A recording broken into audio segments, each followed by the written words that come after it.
how to embed a YouTube video in your Microsoft Teams messages.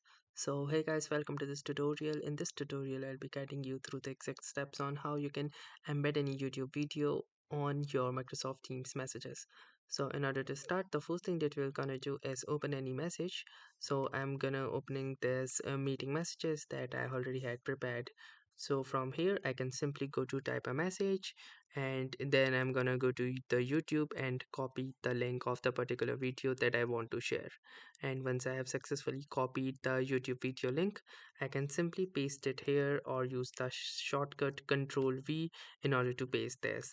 And now you can see that the meeting link has been embedded successfully into this message.